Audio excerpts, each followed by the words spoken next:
చెప్పారు అందరూ భాష మార్చుకోవాలి, హుందాగా ఉండాలి, కరెక్ట్, అంతవరకు ఓకే. కానీ అసెంబ్లీ అంటే రాకేష్ రెడ్డి గారు అసెంబ్లీ అంటే సభాపతి, సభానాయకుడు, ప్రతిపక్ష నాయకుడు, శాసనసభాపక్ష నాయకులు, ఇంకా ఫ్లోర్ లీడర్లు, విప్పులు, ఇదంతా ఇది ఒక సెటప్. ఎమ్మెల్యేలు వీళ్ళందరూ ఉంటేనే కదా అది అసెంబ్లీ అవుతుంది.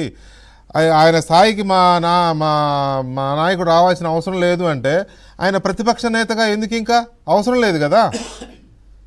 నేను ఒకటే వెంకటకృష్ణ గారు, ఫస్ట్ నేను దయచేసి తింటే ఒక రవిశంకర్ అన్నతో 2 మాటలు విభేదిస్తున్నాను.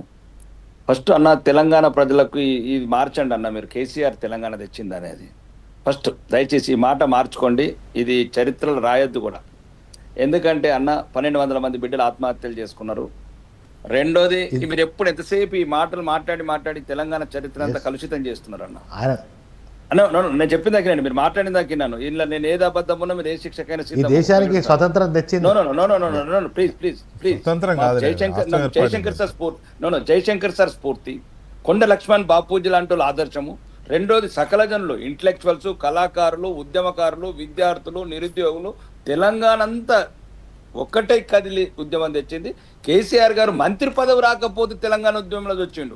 ఆయన చేసిన దానికన్నా మళ్ళీ నేను చెప్తున్నాను, దేవుడి దయ వల్ల రేపు ప్రభుత్వం ఏదైనా మాది వస్తే ఫస్ట్ నేను నిమ్స్ రికార్డ్స్ బయట పెడతాను, ఖమ్మంలో వీడియోస్ రికార్డ్ బయట పెడతా. ఇది నేను ఒకసారి వెంకటకృష్ణ రికార్డింగ్ చేసుకోండి, ఇది అవుతుంది, రికార్డ్ అవుతుంది. నవంబర్ 29 నాడు సాయంత్రం అల్లుడు హరీష్ పక్కన ఉండగా జ్యూస్ తాగిండు కేసీఆర్. ఇది తెలంగాణ ప్రజలకు పెడతాము. రెండోది, నిమ్స్లు ఇచ్చిన ఏవైతే ఫ్యూయల్స్ ఇచ్చినామో ప్రతిదీ బయట పెడతాం. దాని ప్రకారం 30 ఏళ్ళు దీక్ష చేయొచ్చు. చావునట్టు తలెవరు పెట్టారన్నా? చావునట్టు శ్రీకాంతాచారి పెట్టాడు. రైలు పట్టాల కింద స్వర్ణక్క పెట్టింది. ఇసాక్ రెడ్డి గొంతు కోసుకున్నాడు. కానిస్టేబుల్ కాల్చుకున్నాడు. ఎవరు చచ్చిండ్రు అన్న కేసీఆర్ కుటుంబంలో? ఎవరు చచ్చిండ్రు? మీ ఉద్యమకారులు.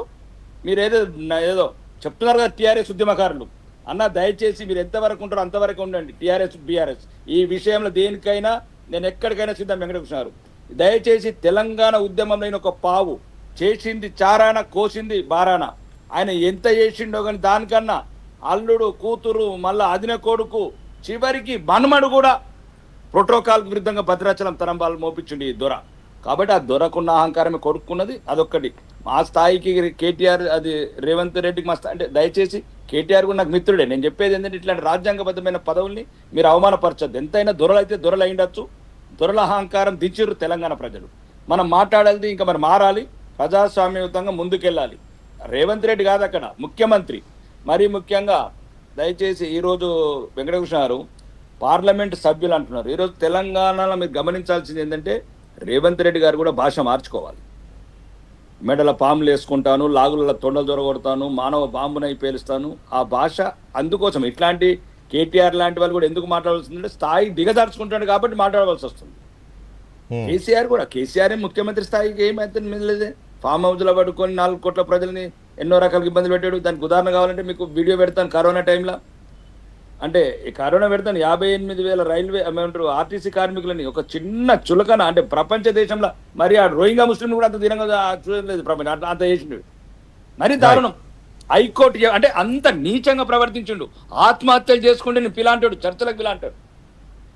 ఆడబిడ్డలు రైల్వే అంటే ఇది ప్రజాస్వామ్యం కాదండి. మేము కోరుకున్న తెలంగాణ, ప్రాణాలు అర్పించిన తెలంగాణ దురహంకారం. ఆ ప్రెస్ మీట్లన్నీ ఇప్పుడు పెట్టండి. తెలంగాణ ప్రజలు మళ్ళీ 100 ఏళ్ళ దగ్గర రానియారు దీని పార్టీని. దయచేసి అంతవరకు ఉండండి. రాకేష్ గారు ఒక్క నిమిషం. రాకేష్ గారు